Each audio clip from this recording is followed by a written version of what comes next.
नमस्कार, बहुत स्वागत आपका स्पेशल रिपोर्ट में। मैं हूं आपके साथ श्रुति श्रीवास्तव। पुतिन ने राष्ट्रपति पद की शपथ लेने के बाद बहुत बड़ा बयान दिया है। पुतिन ने साफ कर दिया है कि वो रूस के दुश्मनों को नहीं छोड़ेंगे। पुतिन ने यूक्रेन में लड़ रही फौज के लिए ऐसी खास बात कही है जिसके बाद जेलेंस्की और बाइडेन के कैंप में काफी हलचल है। देखिए इसी पर रिपोर्ट। वर्ष 2004,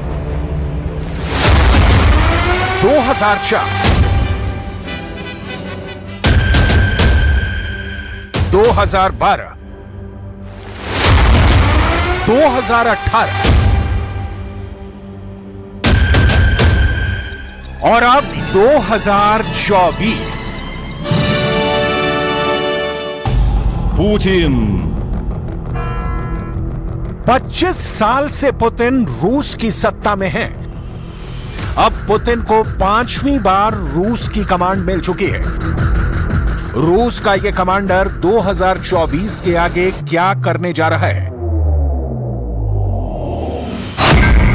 क्या पुतिन को युद्ध का 5वां लाइसेंस मिल चुका है? क्या पुतिन की ताकत 5 गुना बढ़ चुकी है?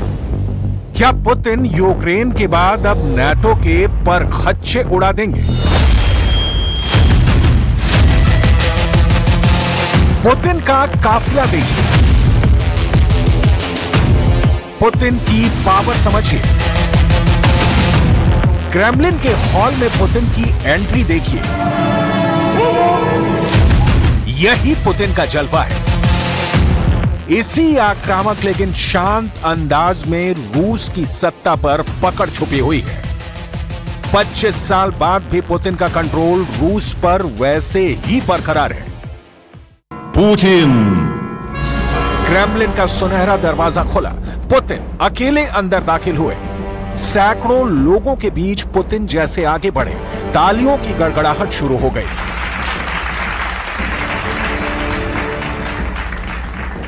यह क्रेमलिन का एंद्रेयेव्स्की हॉल है। क्रेमलिन यानी रूस का राष्ट्रपति भवन, यह कभी रूस के राजा जार का महल था। यहां जार का दरबार सजता था। 1917 की अक्टूबर क्रांति में जार की हुकूमत खत्म हो गई। सोवियत संघ की सत्ता यहीं से चली और अब यह जगह रूस की सत्ता का सेंटर पॉइंट है। पुतिन पोडियम पर पहुंचे। पोडियम पर रखी लाल किताब जो रूस का संविधान है, उस पर हाथ रखकर पुतिन ने राष्ट्रपति पद की 5वीं बार शपथ ली। Осуществление полномочий президента Российской Федерации, уважать и охранять права и свободы человека и гражданина, соблюдать и защищать Конституцию Российской Федерации, защищать суверенитет и независимость. पुतिन की शपथ में साफ है कि वो रूस के हक, वहां के लोगों की आजादी के लिए लड़ेंगे। वो रूस की संप्रभुता, उसकी सुरक्षा को आगे करेंगे, रूस को एकजुट रखेंगे। 5वीं बार पुतिन ने रूस को दुश्मनों से बचाने की शपथ ली है। इस शपथ पर अमेरिका से लेकर ब्रिटेन और जर्मनी से लेकर इजरायल तक की नजर गड़ी रही। इन शब्दों से साफ है कि पुतिन यूक्रेन में चल रहे युद्ध को लेकर दुश्मनों को वार्निंग दे रहे हैं। पुतिन रूस के दुश्मनों, खासकर नाटो को संदेश दे रहे हैं कि रूस झुकेगा नहीं और नाटो ने युद्ध किया तो वो बचेगा नहीं। पुतिन अब 6 वर्ष यहीं रहेंगे। यहीं से पुतिन रूस की सत्ता चलाएंगे। वो 5वीं बार रूस के राष्ट्रपति बन चुके हैं। 1999 में रूस के कार्यवाहक राष्ट्रपति बनने के बाद पुतिन ने 7 मई 2000 को पद की शपथ ली। इसके बाद 7 मई 2004 को फिर से राष्ट्रपति बने। 2008 से 2012 तक कमान दिमित्री मेदवेदेव के पास रही और 2012 में पुतिन ने फिर से क्रेमलिन में एंट्री की। 6 वर्ष बाद 7 मई को ही 2018 में ही पुतिन ने फिर से शपथ ली।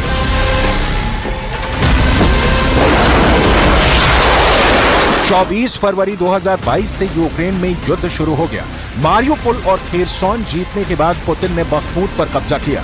अब खार्किव को पुतिन छीन लेना चाहते हैं।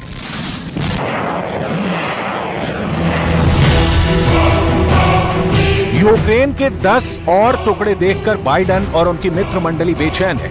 यूक्रेन के लिए 5 लाख करोड़ का पैकेज तैयार कर दिया गया है, जिसमें 50,000 करोड़ के नए हथियार फौरन सप्लाई किए जा रहे हैं।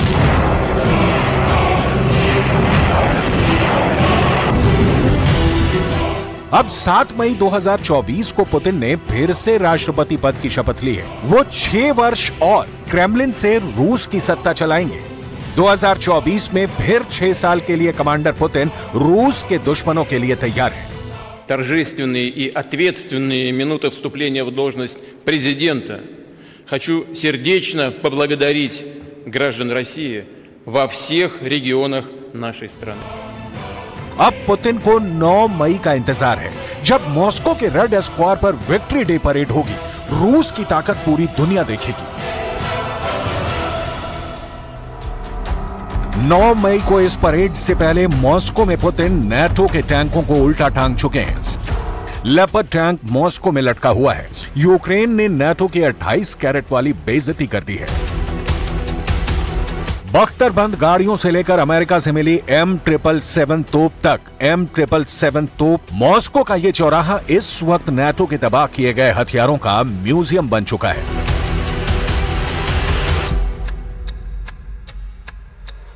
यूक्रेन की जमीन पर लड़ने पहुंचा जर्मनी का मेन बैटल टैंक लेपर्ड अब रूस की सड़कों पर ऐसे घसीटा जा रहा है।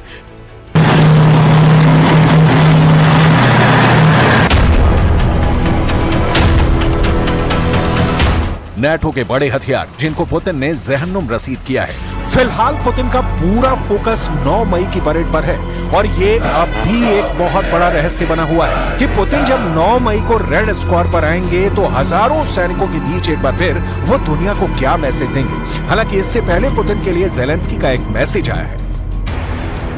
Маємо усі пам'ятати, що Росію можна тільки примусити залишити Україну у спокої. Це буде. Наша сила це зробить обов'язково. युद्ध में पूरी दुनिया ने हजारों लाखों लोगों की जान जाते हुए देखा है। शहर के शहर मिट चुके हैं। अब पुतिन के सामने है 32 देशों वाले नाटो पावर। बहुत साफ बात है कि 7 मई के बाद पुतिन अपनी असली ताकत 9 मई को दिखाने जा रहे हैं।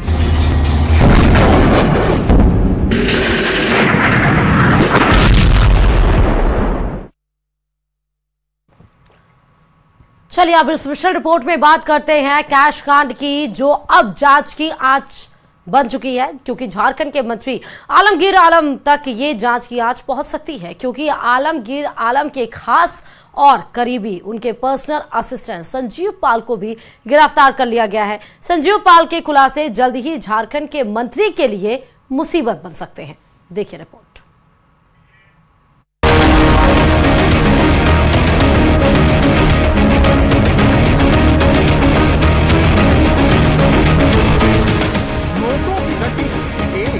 दो, 3, 4, 5, 6, 7, 8, 9, 10, 11, 12, 13, 14।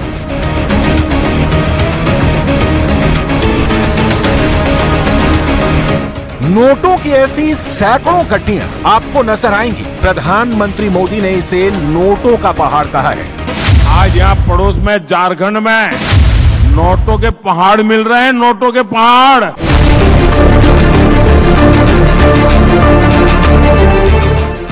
भ्रष्टाचार से पैदा हुए नोटों की ये लहराती हुई फसल इंडिया अलायंस को बेचैन कर रही है। ये नोट इतने ज्यादा हैं कि इनको गिनते गिनते नोट गिनने वाली मशीनें गर्म हो गई।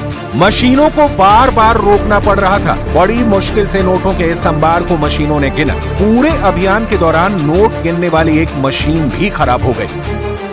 प्रधानमंत्री मोदी साल 2024 के अपने सबसे बड़े चुनावी अभियान में व्यस्त हैं, लेकिन ये नोटों का पहाड़ इतना बड़ा है कि प्रधानमंत्री मोदी की नजर भी यहां तक पहुंच गई और उन्होंने झारखंड में भ्रष्टाचार के इस मुद्दे को देश का सबसे बड़ा चुनावी मुद्दा बना दिया।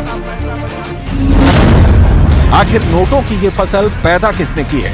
आलमगीर आलम झारखंड सरकार में मंत्री और कांग्रेस पार्टी के नेता हैं और उनके निजी सचिव संजीव पाल का हाउस हेल्पर है जहांगीर आलम। क्या झारखंड के मंत्री आलमगीर आलम का अपने निजी सचिव संजीव पाल के हाउस हेल्पर जहांगीर आलम से कोई कनेक्शन है? इस सवाल का जवाब तलाशने में ईडी के अधिकारी लगे हुए हैं। ईडी के 80 अधिकारी और कर्मचारी इस मामले की जांच में लगे हुए थे। कुल 6 ठिकानों पर छापेमारी हुई थी और जब उन्होंने नोटों का ये पहाड़ देखा तो उनकी भी आंखें फट गईं। अब तक की जानकारी के मुताबिक ईडी झारखंड के मंत्री आलमगीर आलम के निजी सचिव संजीव पाल के हाउस हेल्पर जहांगीर आलम के घर से 40 करोड़ से ज्यादा कैश बरामदगी कर चुकी है। पूरे मामले में चौंकाने वाली बात यह है कि झारखंड के मंत्री और कांग्रेस के नेता आलमगीर आलम भी कांग्रेस पार्टी के लीडर राहुल गांधी के काफी करीबी माने जाते हैं और जिन कांग्रेस पार्टी के सांसद धीरज साहू के यहां से 300 करोड़ बरामद हुए थे वो भी राहुल गांधी के काफी ज्यादा करीबी माने जाते हैं। आलमगीर आलम और धीरज साहू दोनों ही झारखंड के अंदर कांग्रेस पार्टी की राजनीति करते हैं और झारखंड से ही राहुल गांधी की न्याय यात्रा भी निकली थी जहां उन्होंने गरीबी को मुख्य मुद्दा बताया था। लेकिन झारखंड के कांग्रेस नेताओं के ठिकानों से निकले नोटों के पहाड़ कुछ और ही कहानी बयान कर रहे हैं, जिस पर प्रधानमंत्री मोदी ने भी बयान दिया है। मैंने कहा मैं रुपया 1 भेजूंगा, 1 पाई भी किसको खाने नहीं दूंगा और जो खाएगा वो जेल जाकर के खाना खाएगा। आज यहां पड़ोस में झारखंड में नोटों के पहाड़ मिल रहे हैं, नोटों के पहाड़। लोगों का चोरी किया माल पकड़ रहा है मोदी वहां। बड़ा सवाल यह है कि आखिर ईडी की जांच झारखंड के मंत्री आलमगीर आलम तक कैसे पहुंची।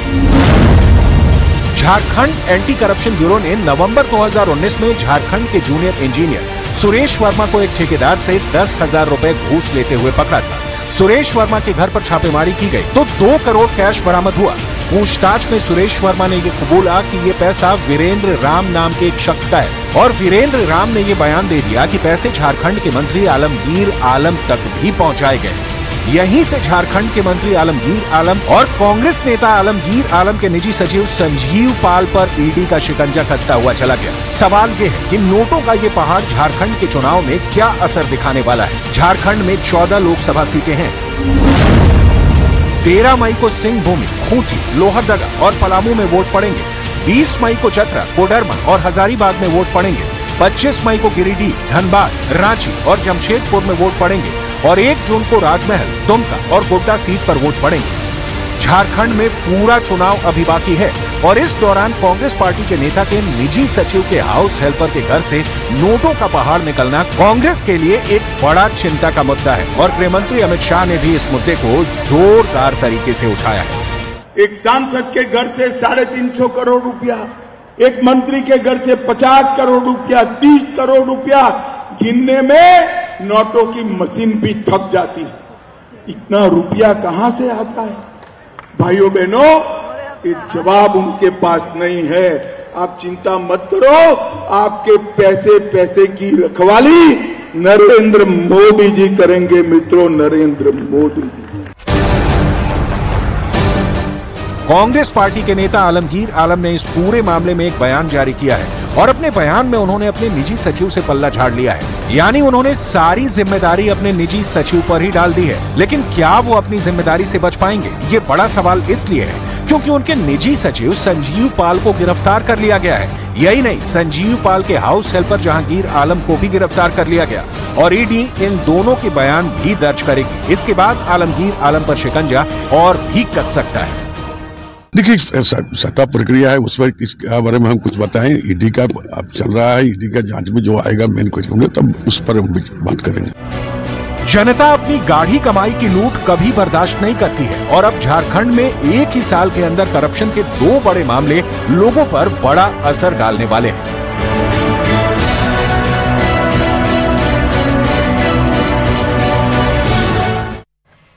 चलिए, बड़ी खबर बीकानेर से है जहां अभिनेता सलमान खान के घर पर फायरिंग का ये मामला है। इस मामले में गिरफ्तार युवक की मौत पर बवाल मचा हुआ है।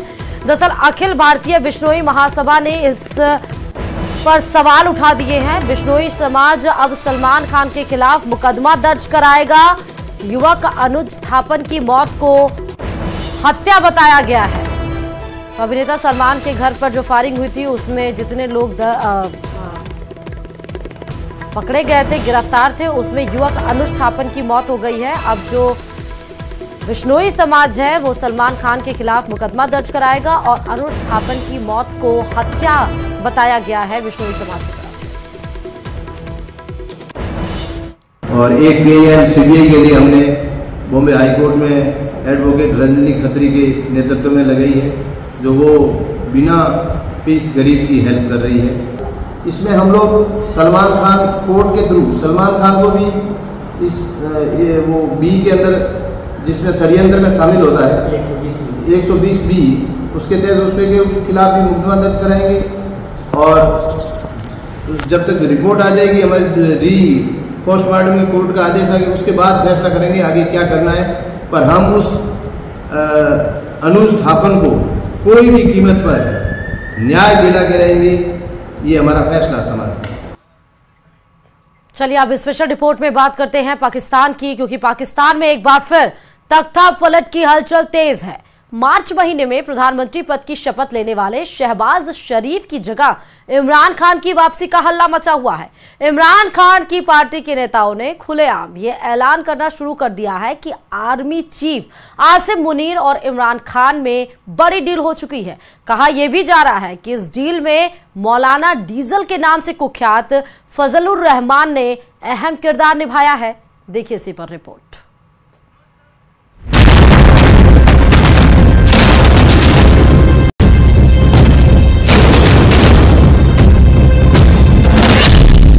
पाकिस्तान में पलटीबाजी, पावर में लौट रहे हैं नियाजी।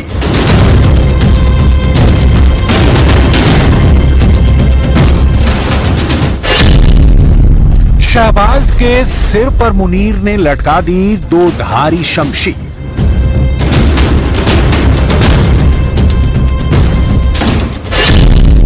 पाकिस्तान में तुरुप का पत्ता बने मौलाना डीजल।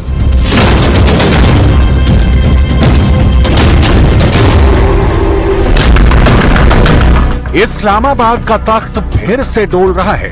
कठपुतलियों में फेरबदल की तैयारी है। प्रधानमंत्री पद पर नई ताजपोशी की जबरदस्त हलचल है। शहबाज शरीफ की विदाई और इमरान खान की सत्ता में वापसी के चर्चे रावलपिंडी से इस्लामाबाद तक हिलोरे मार रहे हैं। ऐलान तो यहां तक हो रहा है कि जेल में बंद इमरान खान ने आर्मी चीफ आसिफ मुनीर से बड़ी डील डन की है।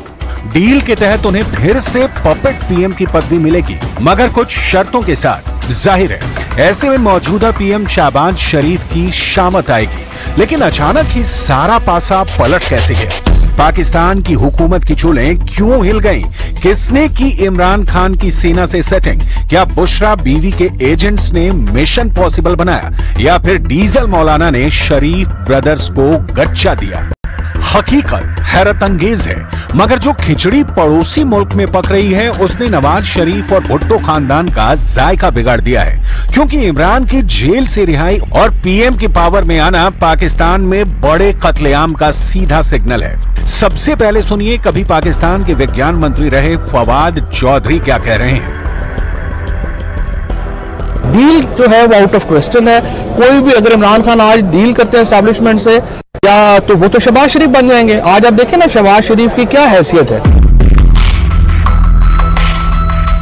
शहबाज शरीफ की हैसियत सेलेक्टेड पीएम की है, लेकिन आर्मी चीफ आसिम मुनीर को यह सिलेक्शन रास नहीं आ रहा है। अडियाला जेल में बंद इमरान खान को इसी मौके का इंतजार था। जिन फवाद चौधरी ने शहबाज शरीफ की हैसियत बताई है, उन्हीं से सुनिए इमरान और आर्मी चीफ की डील में बिचौलिया कौन है। पाकिस्तानी हुकूमत का तुरुप का पत्ता भी खुल गया है।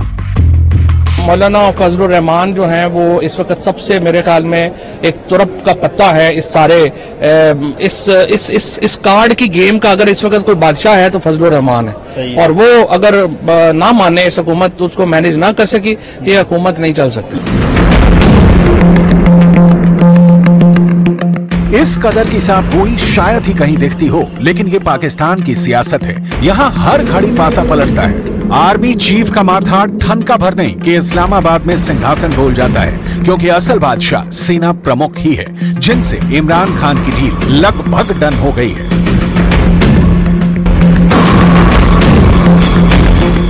इमरान खान का दायां हाथ कहे जाने वाले शहरयार अफरीदी ने खुलकर डील की डिटेल पब्लिक के सामने रखी थी, जिसके तहत सेना इमरान खान को जेल से रिहा कर सारे मुकदमेबाजी से भी राहत देने को तैयार है। इमरान खान को इसके एवज में पहले की तरह कठपुतली प्रधानमंत्री वाला रोल प्ले करना होगा। साथ ही उन्हें सेना के खिलाफ की गई अब तक की तमाम बयानबाजी से तौबा भी करनी होगी। शहरयार अफरीदी ने डील का जो ब्यौरा दिया था उसे आपको सुनना चाहिए।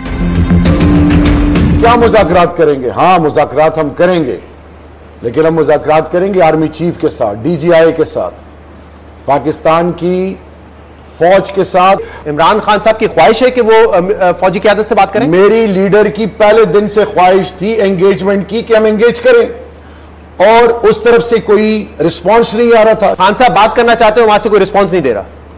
रिस्पांस आता तो कौम के सामने होता। ये तो देखिए सियासी तौर पर अपनी कमजोरी बता रहे हैं कि हम जो है बार बार मिलिट्री क़यादत से अप्रोच करते हैं, उनसे बात करने की कोशिश करते हैं, वो हमें घास नहीं डालते। शहजाद, ये नहीं, आप अपनी तरफ से अल्फाज जो इस्तेमाल कर रहे हैं, घास डालने वाली बात नहीं है।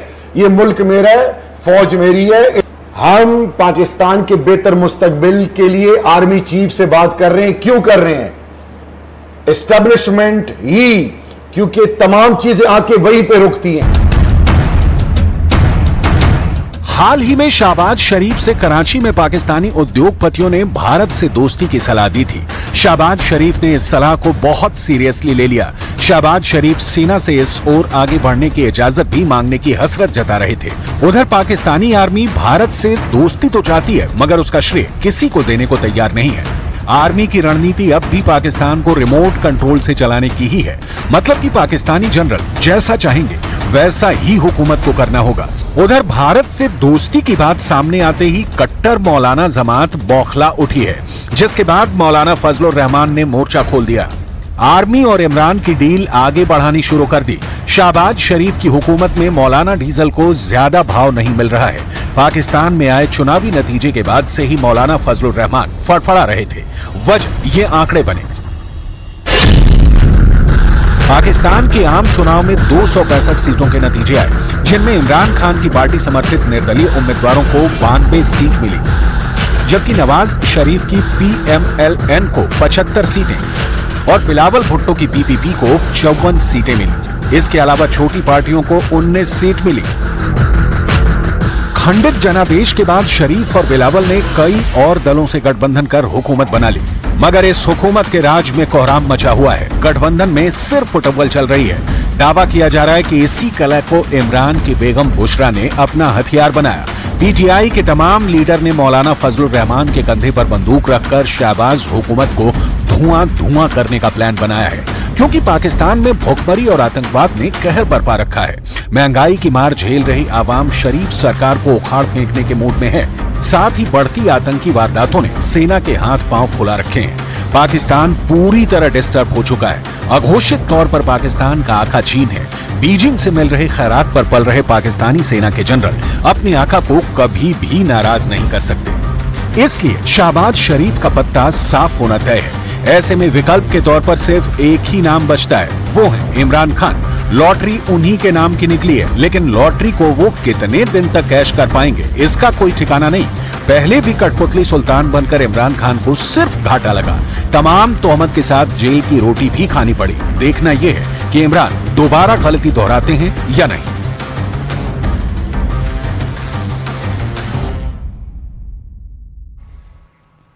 तमाम खबरों के साथ स्पेशल रिपोर्ट में फिलहाल अभी के लिए इतना ही, और खबरों के लिए देखते रहिए न्यूज़ 18 राजस्थान। नमस्कार।